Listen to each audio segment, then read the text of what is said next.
What's good, everybody? What's going on, man? It's Stephen Qualls II, aka Mr. Qualified. It's your boy.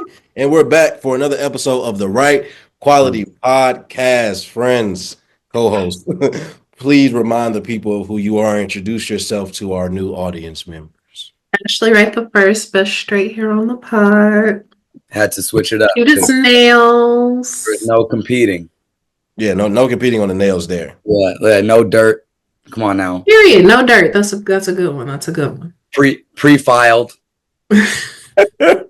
Post-filed.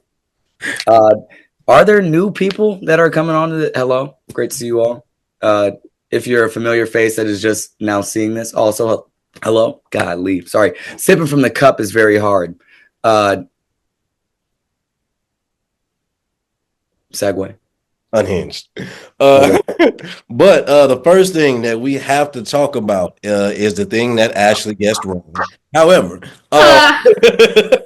but let's talk about the infamous Emirates. Yeah, there you go. There you go. What is this? That's cool. Is that a puzzle? Anyway, Puzzle. I gotta put it down quick. The Emirates NBA Cup, which the Bucks are the winners of the second annual in-season tournament in NBA. Do you have any doubts? What do we think about the Bucks' run in this little NBA Cup this year?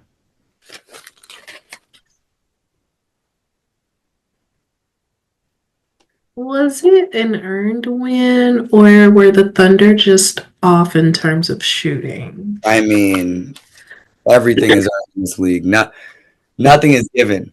As the great Baba has once said.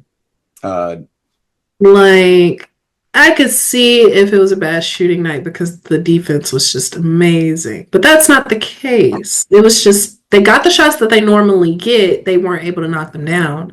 Well, I'm not taking away from the Bucks being able to get this dub and this championship, if you will. Mm-hmm. Because I do think it will serve its purpose later in the season where Giannis and Dame need to gel. It did a lot for their confidence. Like, all you heard was Giannis saying me and Dame got one, or whatever he said about him and Dame, you know. So I do think it's beneficial in that way. I really do. Yeah, a win is a win. So we're going to take it. Because the same could be said for the Hawks game, to be honest, because the Hawks didn't shoot great either. I still don't think the Bucks have played necessarily their best basketball in either of those two games, which I guess is a plus on our side, if that's how you want to look at it. I think a lot of people look at the Bucks and feel like we're supposed to beat, lesser teams or lottery teams, but they're not surprised if we struggle against really good teams. Against top competition, I think it's going to take a little extra from the Bucks. And I think when it comes down to it, I think Giannis and Dame being arguably the two best players, or at least, you're going to have two of the best 3 or 4 players in the series regardless with them two. So I think it won't hurt us in the long run, what we've seen so far this season. But as far as the NBA Cup, I think the game against the Thunder was a good test because as much as they didn't shoot well, their defense was still really good, and we still found a way to move the ball, get other guys shots, and Giannis was able to still be honest. And honestly, the Thunder don't have an answer for him, which I think would be interesting to see how the Thunder game plan for that in a series. Because without an answer for Giannis, that opens up a lot of doors for the rest of the team. But I don't know if I say it's the most impressive run. I don't think the Cup championship means anything really. But as far as a midseason test, I'll take it. And I think that we can only, build further and be better from here. So, like I said, a win is a win. I'll take it. But it means everything. Dame, this is Dame breaking the seal of winning hardware.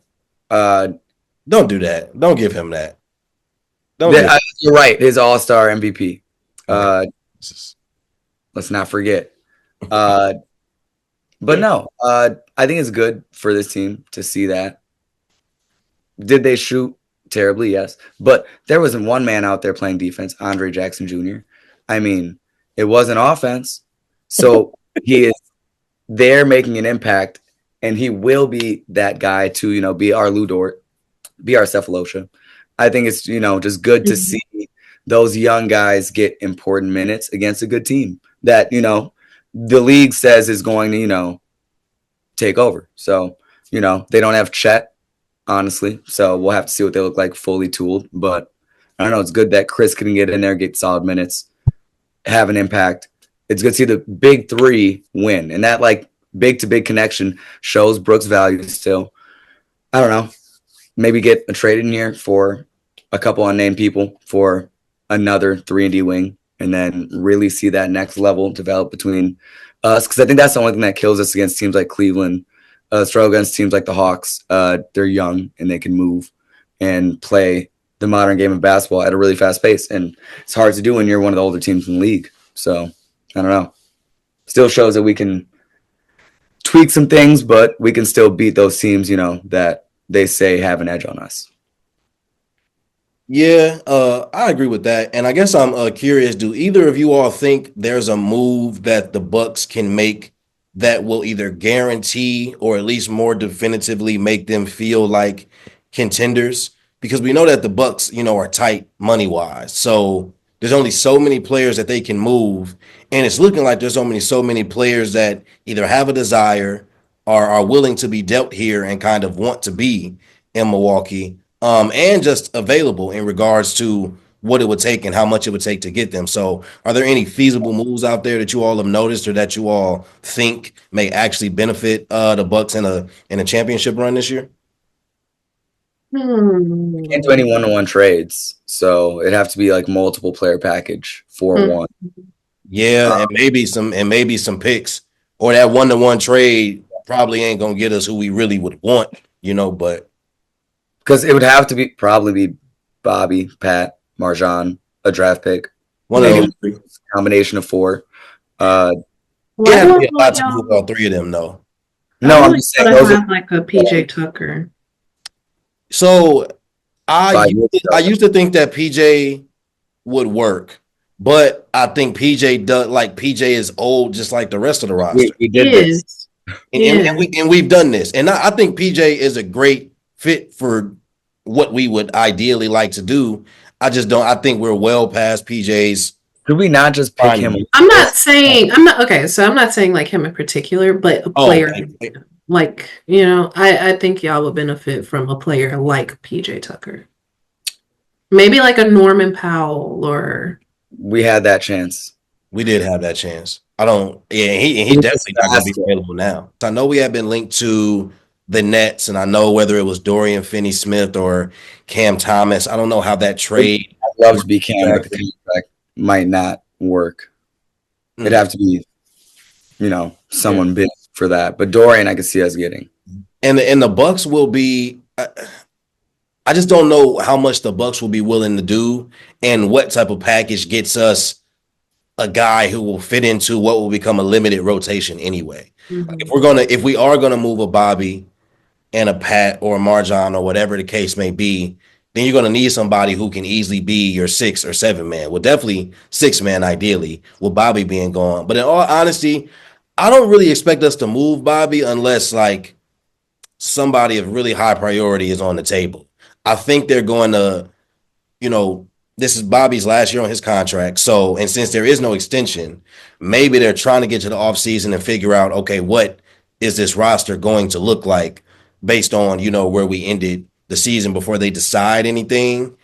I think they're going to try to do something, but we could end up just doing another minimal move the same way we did last year and getting Pat Bev. I don't know if it'll be a similar signing in that regard, but I guess it also depends on how the league is moving, because there's a lot of kind of talk around some of the trade options. But I want to touch on OKC one last time, because Caruso, as of today, the 22nd, just signed a 2-year extension as well with OKC. So thoughts on them kind of doubling down on their core and trying to prime themselves for a championship window. Oh yeah, they'll be in prime position for a long time, as long as Shea continues to ball out like he does and the core around him sticks around. So I think Sam Presti is doing some special things out there. Agreed. Yeah, I think that's good. Nothing bad about that. Yeah, a good defender.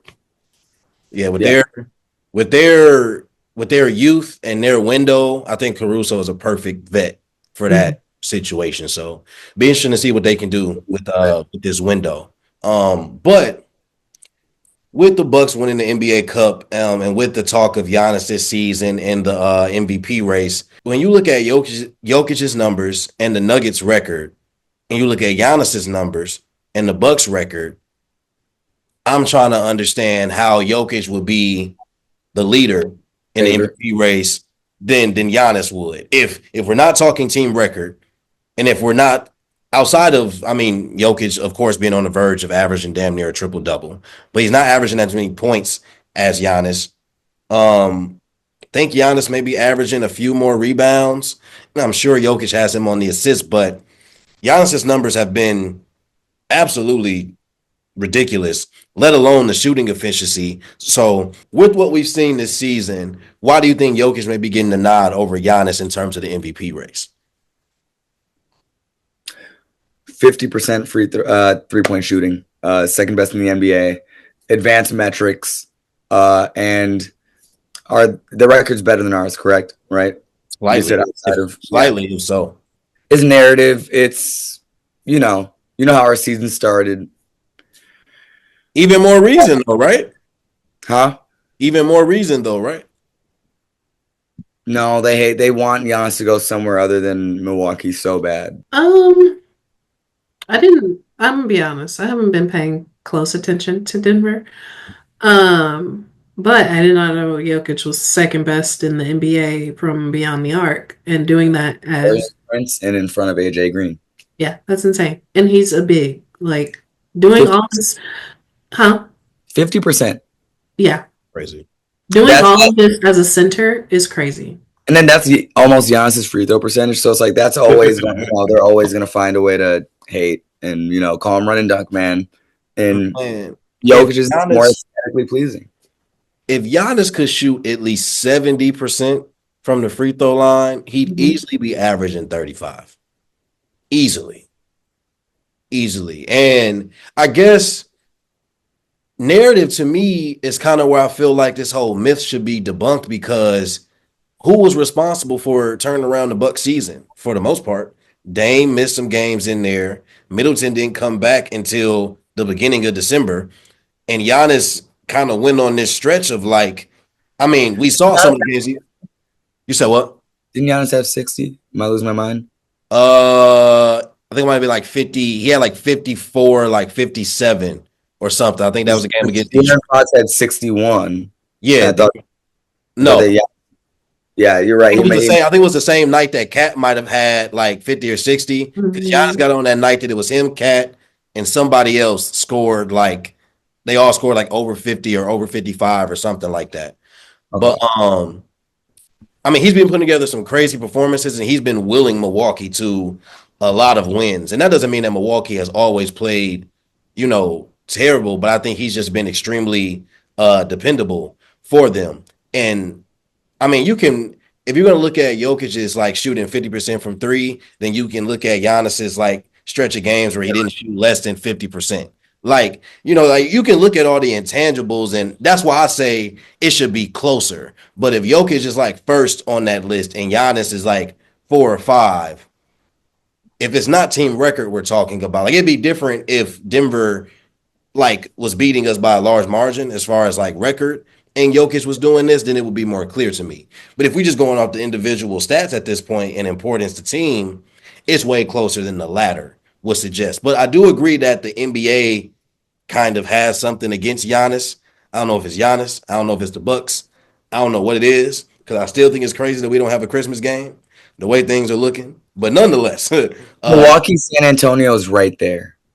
They got the Knicks, man. Right there. Cat and Brunson been looking crazy. They got to play on Christmas. I don't know. Philadelphia. That's what I'm saying. Philly, and my thing is they can change these games. They can change these games. I feel like the NBA could easily change their slate if they wanted to, based on how the season was looking. Because to be completely honest, nobody's going to want to see that Philly-Boston game. No. And granted, we've already played them 3 times this year, so I get that it would be a bit overkill.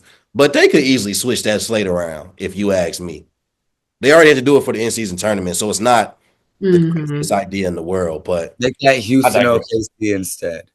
Oh, easily could have did that too. That would have been nice to see. But nonetheless, I don't even want. I initially want to pick like winners for the Christmas games, but I don't even know if I care that much, to be honest. Let's do it. Oh no, but that did bring me to a point though that I want to touch on.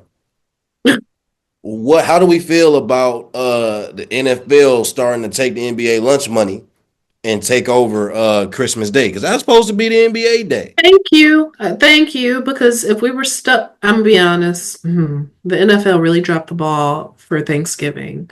But if we were stuck watching those NBA games for Christmas, I don't know if we would have been watching sports on Christmas. Like the NFL did what they needed to do, and that's what I'll be tuned into. Like, there's no more LA versus Miami's. There's no more Yeah. Cleveland Golden States. There's Yeah. no more where is that right now? There's none of that. Like the close would be like, an OKC Houston. The close would be, you have to find the beefs around the NBA. You have to go stop going for the big market play and you have to go for narrative. Like where is it, like if the Indiana stuff happened right during the play-in or like the cup, then flex that to Christmas Day. Boom. You found your matchup. Like it should be the NBA waits to post their Christmas Day games until it's like Merry Christmas, 12 days of Christmas. Here's game one. Boom. Then announce it. Yeah. They should see what's percolating early and then be like, yeah, Ja versus Golden State. Send them against each other. Like we need dialogue. We need narrative. And we're missing, a lot of that. There's no more.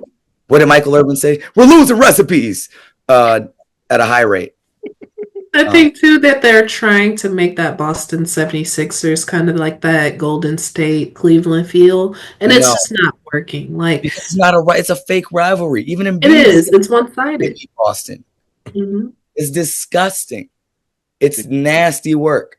If Jared McCain was out there doing TikToks, sure, but he's not. So flex that.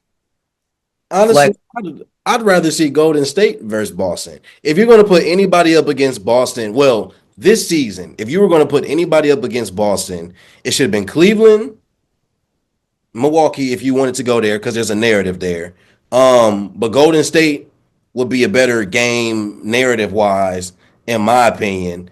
But I really agree with that point, girl. I do think that would be a gate. Wow, I do think that would be a great way to announce the games, and because I think announcing it like along with the schedule, just assuming what's gonna be, as Ashley would say, there's going to be injury. Christmas. There's going to be, a lot that gets in the way of making a good Christmas game a good Christmas game. Like, I don't know. NBA, call me. Like literally, like this is the best idea you can get because right now, Ashley's right. I might be watching Beyonce versus Lamar. What it is, though. But that's what it is, though. It's the NFL went and got Beyonce, which was extremely smart on their part. Now, I don't know if the NBA can afford to choose a game where they can have a halftime performance. Houston. Well, yeah, you're right. Have them play. Well, she's literally performing in Houston. There's always next year. Yeah. And Houston probably not good enough to maybe get a. The NBA has never had like a performance on Christmas. It's just always been entertaining. Just for All-Star. It's like, oh, who's in the room tonight? Basically, who wants to do the anthem? Yeah. Literally, where's Jerry Stackhouse? Someone called Jerry Stackhouse. That's diabolical, bro. That's deep cut. And that's how you know that we're NBA fans out here. That's how you know that we're historians of the game. You will know. Speaking about your boy and your pseudo team, Gail, there's been a lot of rumors going around San Antonio. They might have their eyes on another point guard in the Western Conference that might be a bit disgruntled with his situation and potentially might be willing to look elsewhere to open up his championship window. Chris Paul, wait, who? Chris Paul's already on the Spurs, sir. No, I know. I was like, yeah, why would he be disgruntled? He's having such a great season. Almost. I said a point guard in the Western Conference, not the Spurs. I know, but that also it confused because like who is disgruntled in the West about their situation? Let me go through every team. What guard could be disgruntled may not be the correct word. Deloading. No.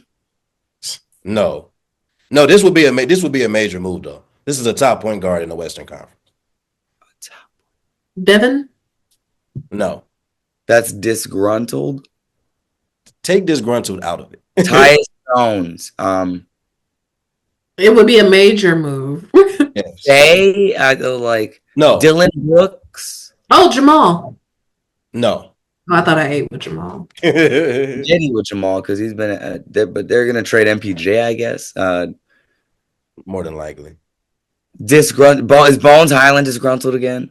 Miguel, stop thinking disgruntled. I can't get it out of my head. James Harden. Who was it? No. Scoop. Wait. So there's like 2 more teams. DeJounte Murray. Wait, there's like 3 more teams in the West that it could be. Miguel's going to get there by hell or high water. I see. Minnesota. Mike Conley. He's not the man. He wouldn't be mad. He's a great guy. Okay. It's not so much a situation about being disgruntled or mad. But for those that are unaware, De'Aaron Fox has yet to sign an extension with Sacramento. Now, it could be seen as he's waiting to see what Sacramento is, looking to do exactly, because since their playoff run a couple of years ago, it's been kind of, middle of the water from there. Heard that San Antonio might be interested if he's not going to extend with Sacramento. What do we think about the potential combination of De'Aaron Fox and Wemby? Oh, they say De'Aaron Fox and Chris Paul.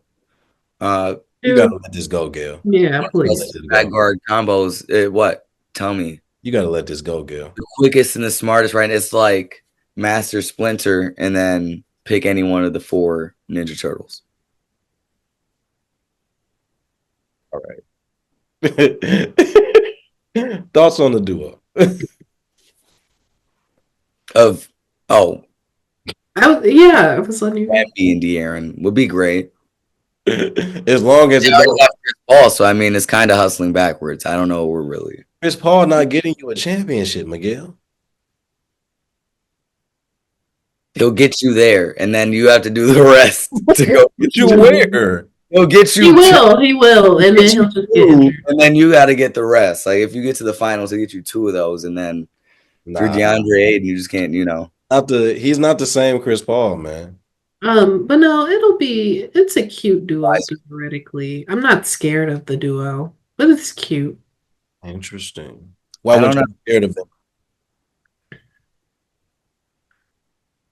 Would it depend on the team? Because I hate this term, but De'Aaron is a ball dominant guard. Mm-hmm. So I'm not scared. I'm not scared. You're not going to share. You're not going to lob it. Even with a Wemby, you don't think so? No, you're going to shoot. He's going to rebound. That's as far as the fear goes. No, I think I think you're wrong. I just think he has Sabonis. So it's like he's the passer. So it's like he's just then he's like, okay, yeah, really now we have this function. I think if he goes to San Antonio, I think he wants to throw it off glass. I think he's trying to run with him and not, So magically, he changes his focal point? I think his focal point will still be the same. He's a slashing guard that has learned how to shoot a little bit better, but I think he's going to use his penetrating and, Okay, so now I'm really not lurking behind him and just, okay, I'm just going to toss this one glass. Why not? Now I'm really not scared because Wemby's out of the paint if you're slashing. I'm not scared. Always. Do you understand cutting and... No, I understand what you're saying. I understand. You're talking like a pick and roll type of situation. Dish it out. Or even if he's trailing, I'm still not scared. He's away from the basket. You have to dive to the basket. In order to dive, you're away from it. So Wemby would be scarier with a more traditional point guard because it would make Wemby the focal point. In my opinion. So you want Wemby to be back to the basket? I'm not asking him to be back to the basket either, but I don't feel like De'Aaron Fox would be conducive. Now, I might eat these words, and I don't mind. I hope I do, because I'm rooting for the both of them. And if they're on the same team, I am tuned in. I'm not saying it's not going to be entertaining. I'm just not scared of that team. You're more scared of Shea and Chet. Yeah. Yep. Yes, I am. Are you more afraid of Shea and Chet and company, or if we're talking duo for duo, Wemby, Shea versus De'Aaron Fox? Sorry, Wemby, De'Aaron versus Shea Chet. I feel like Wemby would be more benefited by a Shea. And I know Shea is also ball dominant. However, I feel like Shea is a lot smarter than De'Aaron when it comes to dishing, scoring, facilitating. I would choose Shea to run my offense before I gave De'Aaron Fox the ball. And we're dancing around the question. Hold on. Okay. To answer your question, to answer your question, though, you asked if I am gonna pick De'Aaron and Wemby or Shea and Chet. Yes. Right now, it's Shea and Chet because I trust Shea more offensively. Now, I'm not saying I picked Chet over Wemby. That's not that. I'm saying I trust Shea more. We're polling that. We're putting that up on. Please do. Because I have to take De'Aaron Wemby based off of availability and Wembability. Out of that duo, like the star is going to outshine whoever there, and I think the biggest, brightest star out of those four is probably going to be Wemby, and then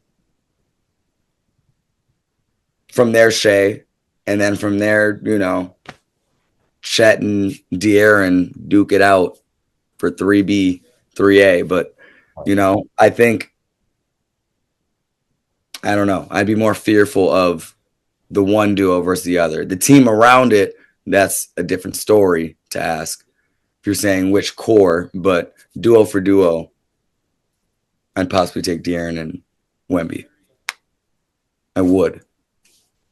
So that's an interesting thing to pose, Miguel. I think that we are seeing Shea get closer to his ceiling, and I think we haven't really seen De'Aaron close in on his ceiling yet. Now, in terms of his game, kind of to your point, Miguel, I don't know if his style of play has been kind of based on what the offense looks like with somebody like Sabonis there, where Sabonis does kind of serve as the point, which allows for De'Aaron to shine as a scorer. I don't think that De'Aaron lacks some of the point guard abilities that like a Shea does, or that we've seen Shea use more so because of how their offense is set up and because the offense does run through him. But I do think De'Aaron Fox will change his game if he was playing with Wemby. I do not think that he is, I won't say dumb enough, but I don't think Randall. Yeah, I don't think that he would miss the opportunity to maximize what it would mean and what it would be like to play with Wemby. But that's also far-fetched because we have no idea how that's going to look. We don't know if he's going to leave Sacramento or not. We don't even know if he actually wants to. But Sacramento does have to figure out what they're doing because they aren't really going anywhere with their current roster, even though they have some great players. And San Antonio is going to have to figure out a plan past Chris Paul anyway because he's not playing. I feel like he said it, but I'm pretty sure next year is last year. Yeah, okay. And I don't think they're winning the championship in the next 2 years. So they're going to have to figure out that plan long term regardless. As the trade deadline approaches and two more trade talk around the league, it is looking like this might actually be the year that Jimmy Butler is dealt from the Miami Heat in some capacity, some way, shape, or form. You are entering the twilight zone. Jimmy Butler finds himself off another team. Okay, no. he's been in Miami for a good while though. Let's not it wasn't like when he was on a different team every year. Now let's not do I let's mean, let's stronghold not do him like Minnesota that. to stronghold Philly to stronghold Miami. It sounds like you got a stronghold on some teams. Does he have a legacy? Yeah, Yes, braids. playoff Jimmy is his Right. as of right now. Okay, because Coffee. like Coffee. if he okay, Golden State is one of the teams interested, right? Mhm. He finds his way to Golden State, wins a ring. What does that do for him? Depends on the role he has, but I think if you give a player like Jimmy Butler a ring with how he's contributed to team winning throughout his career, I think the ring makes a few conversations a bit more entertainable. Top Like 10 what? shooting guard of all time. Okay. All right. Even with all things considered, like bouncing from team to team. Yeah. All jokes aside, I think Chicago, he was finding a bigger role. Minnesota, call a duck a duck. I mean, didn't really lie there. Went to Philly, called a duck a duck. What does this mean?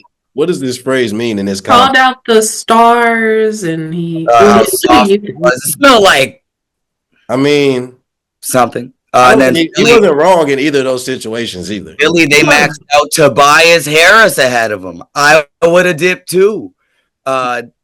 So yeah, he wasn't in the wrong in either. So yeah.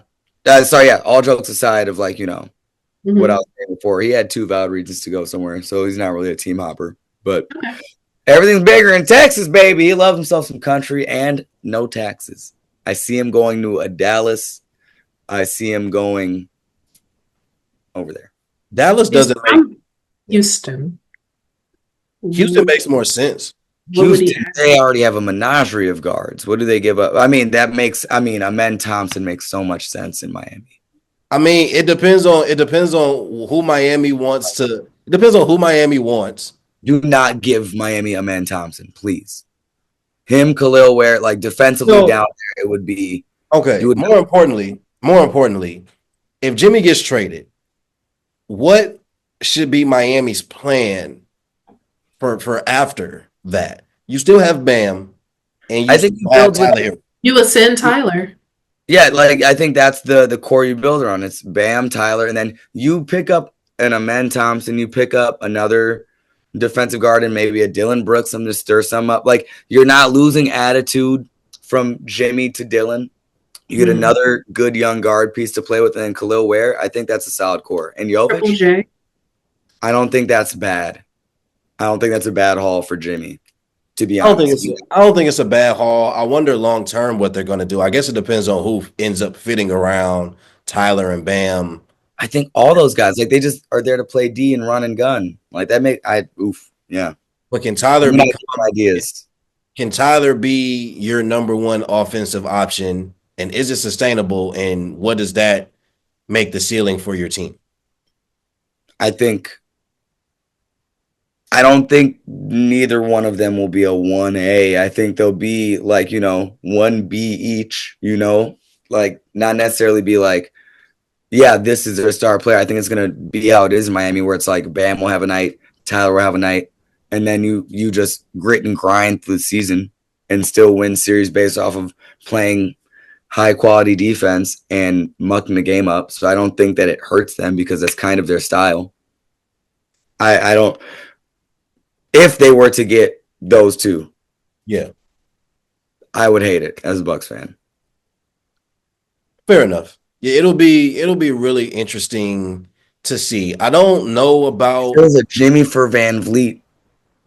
straight up. I don't know what else they would really throw in there. Who would be the ones that would need to throw in more? Like which team? Houston. That'd be a contract issue, right? Like, I mean, Houston have to throw in a lot, but apparently, if Jimmy just wants the money, it might be about which team is going to pay him the money he wants. true. So I don't know, but I don't really like the idea of him to Phoenix, whatever that package was going to look like anyway. Finally get Bradley to Miami, but That seems like wash for wash. at this point. But I don't know. I don't know if Bill looks different in a team where he becomes the number one option. It looks like Washington 2.0, just a little Juicy. more unable to score. And we shall see come February. I think it's definitely going to happen. I mean, the talks This is have gonna be a sloppy trade deadline. This is gonna be Yeah, like, it will be. oh yeah, it's going to be terrible. Oh, who It's wants this? That sounds bad. That sounds bad. They're all skilled guys. Don't get me wrong, but I mean, like, it's just gonna be like brighter pastures, new scenery for people, and trying some new things out. yeah, it's gonna get really mucky. I wasn't expecting the Pelicans to be major sellers at the deadline, like it looks like they might be, but they might be willing to clean house. Which Zion, clean house, yeah, clean cupboards. yeah, It's not as shocking. I mean, Zion isn't panning out. You've been shopping BI since the beginning of last season? DeJounte isn't Bobby panning out Portis, either. yeah. Not DeJounte super was injured. available. Huh? DeJounte was injured. Trey Yeah. Murphy the season injured, I think. Yeah. But So like if they are cleaning house, that'll be interesting to see like how many assets do the Pelicans have and where are they going to be sending this talent to? Because they got all these players could easily be pieces for contenders right now. and that's what I mean. Like their pieces lie within the talent that they have to send. They don't need to package anything. They are the package. You know Give what I me mean? Trey Murphy. Give me Herb Jones. Come on down. I think they're going to hold on to Trey Murphy. Trey I don't- Murphy No, would be fire. no. Trey Murphy would be fire in Milwaukee. I He's don't not. think they're not going to move Trey Murphy. They might Please. move everybody else. Please send me. No, like Pat Connaughton has some development to do down there. And I mean contracting. I'm not saying as a player. He's a fine player, great player, New Orleans. Please. Marjon Beauchamp is young as well. Love Marjon. Yeah, Youthful player. I don't know if it's going to happen. If I we don't can get know. Trey, Herb is the I'll dream. take Herb too. Honestly, I'll take Herb is the dream. So if they're not giving up Trey, like, hit them high, go low. Nah, they apparently I heard they trying to pair CJ back with Dame. I don't want that, me personally. Not in Milwaukee. I don't want that at all. You're easily giving up Middleton. Why would we ever do that? That's the most horrendous. Dame, CJ, and Giannis is not it. I just I mean, because who else would the Pelicans take? Like, they're taking Bobby Portis. in addition to, I mean, No, not in addition to. It'd be Bobby, Pat, Marjon, and a pick. Brooke, you have to throw somebody. No, that's enough. Depends. If your son is named and it a pick. depends. It depends on how much New Orleans is actually selling at the trade deadline. Because if they move in everybody, Herb ain't gonna be the biggest package they gonna get anyway. Or CJ. I'm not entirely mad if we were to get rid of those four things. I'm not entirely mad at it. Brooke is hard to gauge, right? Because every time I think about like, we could move Brooke and get something for it. I see a game and I'm like, I see why Brooke is valuable to us. We need to have a rim protecting big. Yeah. We need a mobile big behind him. If they're actually talking about moving Clint Capella in Atlanta, like there has to be some strong restructuring. That there is somewhere where it's like, Pat could develop in Atlanta. They would love Bobby down there in Atlanta too. Sure, he might be staring hard, but they'll learn to love. They'll learn to understand. It's just a part of his demeanor. But I say all of that to say, how would we do that? Lord knows. Now we're talking like we would have to send Brooke in something like that, and then live with a guy like Capella next to Giannis, which I think doesn't work as well as if you have a Capella off the bench or vice versa. Yeah, I think we could afford to lose Brooks. Wow. butchering everything right now. We could afford to lose Brooks shooting because we have enough shooting like surrounding Giannis, even without him. But I don't see the Bucks moving on from Brook or Chris Middleton before their contracts are up. At this point, given the history of the last few years, I just feel like them two above everybody else on that roster might be untouchable. And with it being Brooks' last year and potentially his last year playing, um, I mean, I guess depending on how Middleton comes about the rest of this regular season and how he looks in the playoffs, they'll probably deal with one more year of him as long as they can keep, the roster young. It's weird. I don't know because I don't know how many more trades you can make without really pigeonholing yourself for the next 3 to 5 years and not being able to draft decent talent, not being able to make trades for young talent. Like you're gonna have to ride the old talent out until their contracts are up, and then you'd have to rebuild eventually, which seems like the path they're going down anyway in terms of just riding this out until Giannis says whatever, and then if they are forced into a major rebuild, then that's what it is. So we shall see. But yeah, no, the trade deadline is going to get extremely mucky. And I don't know if play across the next month or so is going to change anything majorly, but Yeah. nonetheless should be interesting indeed to see how things get as we get closer to trade deadline, all-star break, things of that nature. But that is all we have for this episode of the Right Quality Podcast. Man, yeah, wrapping up the year. I'm not 100% sure if we'll record again before the new year. I would like to. I want to. We'll Let's see. do a New Year's episode. We'll see. We'll do our resolutions for how we'll be better podcast hosts in the future. I'll get a legitimate background. Right. I will find a non-win. Yeah, a background and like studio-esque. I might get a phone to record clear. This is on a newer laptop, so the camera might be clearer, but I don't have my mic. I'll be more consistent with my mic application. Right. I mean, we will be in closer proximity, all three of us, throughout the holidays. So who knows? You going back home? Yes, I am. You about to? Well, half court. I won't be doing my three dribbles, acres. You can definitely get Steve said ball on that video. look, ball up top. Hey, ball up top. We'll be straight. We'll have some footage. Acres replace that old ass. His claim to fame. That's all he's got. We got to get the footage for Ashley so she can see how it really goes down. We're gonna spend an episode analyzing you guys' tape. Oh, good Jesus! Shall we? All right, you heard it. Akers has to come. We have to go get 3 dribbles in, 3 rounds. 3 rounds wins. It's a wrap. Oh yeah, it's a wrap. Jesus, you don't even know what you done started, Ashley. He's 7, and that's not Qual's fault. It's Akers' fault. That's not his fault at all. Right. It's a well, until then, great. We'll call every footwork, every step. It's gonna be like Kobe's detail. Oh, yeah, exactly. Yeah. Oh man. Oh, Miguel's gonna have my phone. I'll clear some space. I'll get a hard drive. Until then, let me know when you get in town. Oh my gosh, you're doing that on the next episode. We will catch y'all next time. Peace.